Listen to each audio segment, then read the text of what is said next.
حضرت ابو ہریرہ رضی اللہ تعالیٰ عنہ سے ایک روایت ہے جس کو امام ترمذی نے نقل کیا ہے کہ ایک دن حضور تشریف فرما تھے، فرمایا کہ کوئی ہے کہ جس کو میں نصیحت کروں اور وہ اس پہ خود عمل کرے یا ایسے لوگوں تک پہنچائے جو اس پہ عمل کرے؟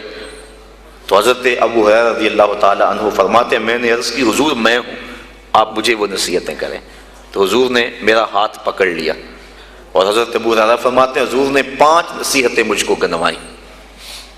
فرمایا گناہوں سے بچو، تم سب سے زیادہ عبادت گزار بن جاؤ گے۔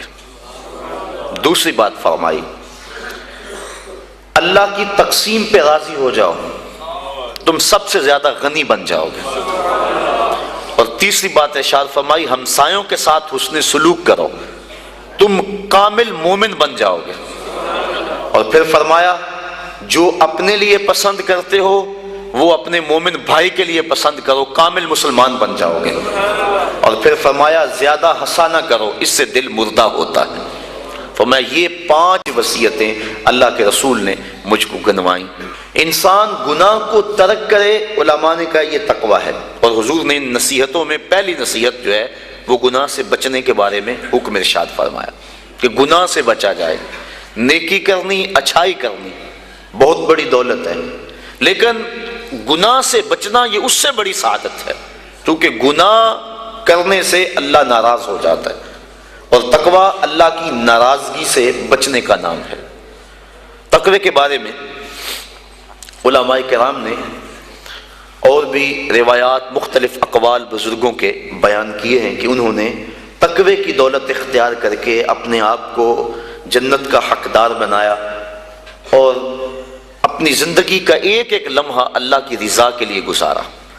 آج ان کے لیے جنت کے دروازے کھلے ہوئے ہیں اور فرشتے ان کو سلام علیکم کہہ رہے ہیں اور ان کی سابقہ زندگی پر آفرین کر رہے ہیں کہ تم نے اچھی زندگی گزاری، کہ کفاف تھوڑا تھا، ذرائع آمدنی کم تھے، اولاد زیادہ تھی، جس منصب پہ تم بیٹھے تھے تم اپنے وسائل کو بڑھا سکتے تھے لیکن اس میں آمیزش ہوتی حرام کی، لیکن روکھی سوکھی تم نے کھا لی اور زندگی کی مشکل گھاٹیوں سے تم نے گزر کے یہاں تک اپنا پہنچاؤ کیا۔